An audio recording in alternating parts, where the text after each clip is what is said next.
Hoje é 25 de julho de 2019, são 10 horas e 24 minutos. Ontem, sob o título Em Nome do Pai, este antigo escriturário do direito penal teceu alguns comentários sobre o conflito existente quanto à divulgação de hipotéticas mensagens trocadas entre o ex-juiz Sérgio Moro e um procurador da República muito categorizados ambos.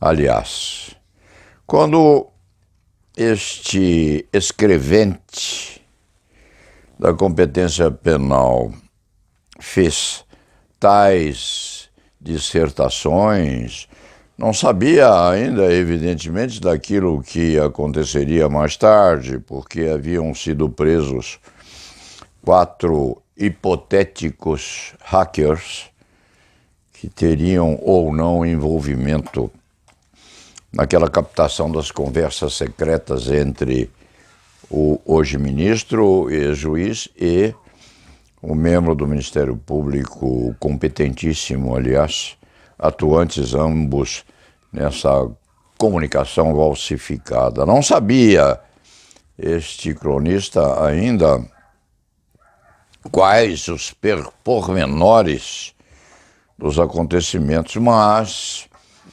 quando este classificador restrito do direito penal diz as coisas, ele as conta e as mantém depois, porque tem uma certa dose de previsão, que não é milagreira, não. É pura e simplesmente a manifestação de um velho açougueiro habituado a cortar sobre a mesa as carnes obtidas nos botins da vida. O que disse ontem, publicado às 17 horas, prevalece hoje ainda às 10 horas e 20 minutos. Em Nome do Pai é o título da crônica de hoje. Continua sendo Em Nome do Pai o título da cronificação desta manhã. E num exame também muito sintético do jornal O Estado de São Paulo e da Folha de São Paulo de hoje, o cronista percebe que há a tentativa de se ligar à prisão desses hipotéticos hackers à divulgação das conversas entre o ex-juiz Moro e o procurador da República posto na Berlinda. É, sim, uma personificação paralela desse conflito existente entre as comunicações e as tentativas de manutenção da credibilidade da comunicação entre um lado, ou seja, o lado governamental, e o outro lado, ou seja, aquele que critica as atividades pregressas do ex-juiz e do eminentíssimo procurador da República, postos ambos na Berlinda. O conflito continua vigendo.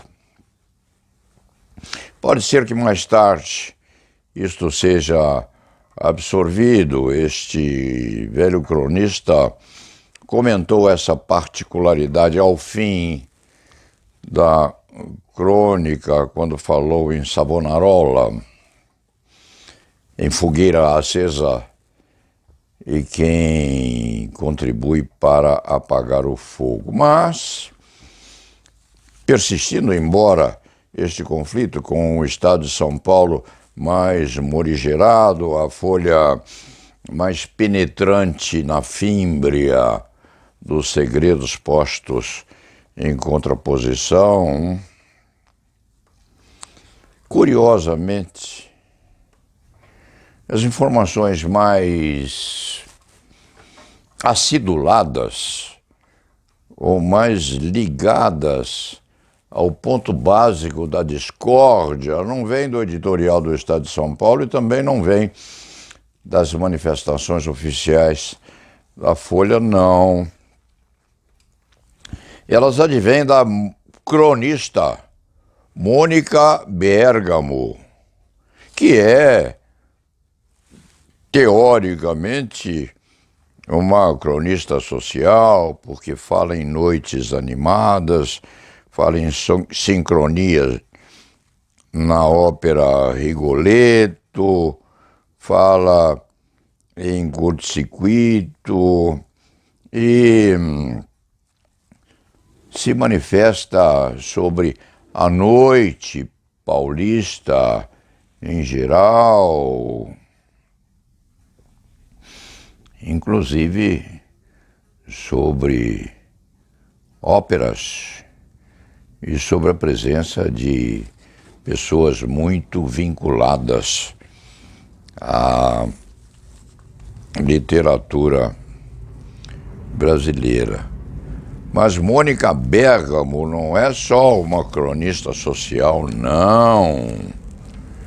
Essa moça sabe das coisas e tem informações muito peculiares e procedentes sobre aspectos que vicejam no subsolo da política brasileira. Porque, nas suas considerações sobre aspectos românticos da noite paulista e literários também,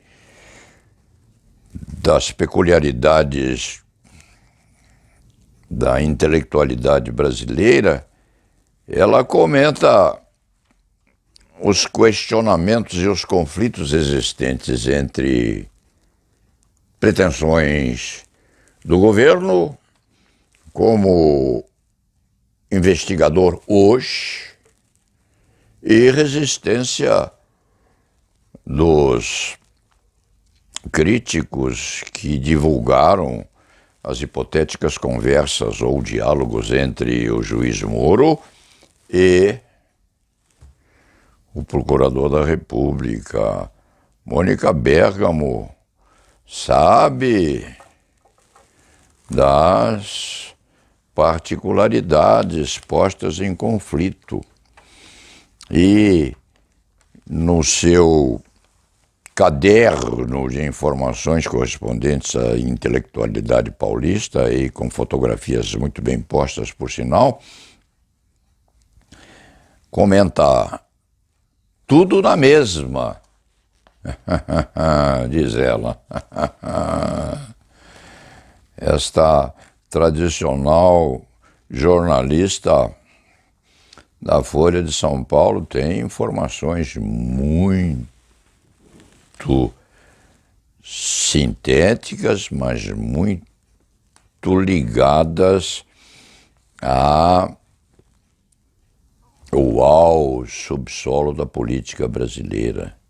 Diz ela, a prisão dos acusados e hackear os telefones de Sérgio Moro e de outras autoridades não alterou a opinião de magistrados do Supremo Tribunal Federal sobre a atuação do ex-juiz na Lava Jato.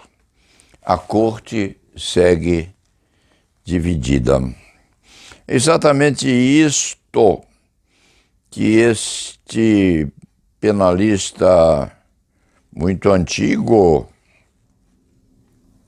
afirma na sua digressão de ontem sob a titulação Em Nome do Pai.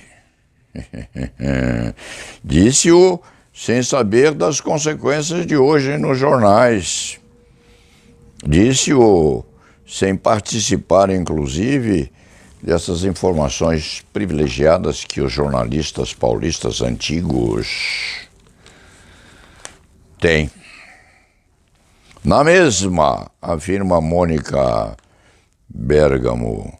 Um dos magistrados diz que o fato de hackers terem produzido provas ilícitas não impede, como tinha ou como já vinha sendo pontuado, que elas sejam usadas para beneficiar um réu. No caso, Lula, que acusa Moro de ter sido parcial e pede anulação do processo. Em linha e vem em seguida. Mesmo os magistrados que aprovam a conduta de Moro seguem na mesma. Dizem que os diálogos não mostraram até agora fraude ou ato grave do ex-juiz que justificasse a anulação dos processos em que ele atuou. Enfim, a briga continua acesa. Dizia o escriba ontem, no fim da tarde, asseverava este velho criminalista: há uns peixinhos sobrenadando ao lado de um enorme cetáceo. E esse cetáceo é o conjunto de informações que já vieram e que, sabe-se lá, é um de vir em proporção maior, sem invalidação daquilo que está à beira de uma tempestade que há de surgir por aí. O resto é resto. Quem se interessar, reveja aquilo que o cronista disse ontem. Quem não se interessar, fique por aqui ou fique por lá. O papel deste analista é pura e simplesmente acompanhar os acontecimentos. E la nave va, vamos ao trabalho.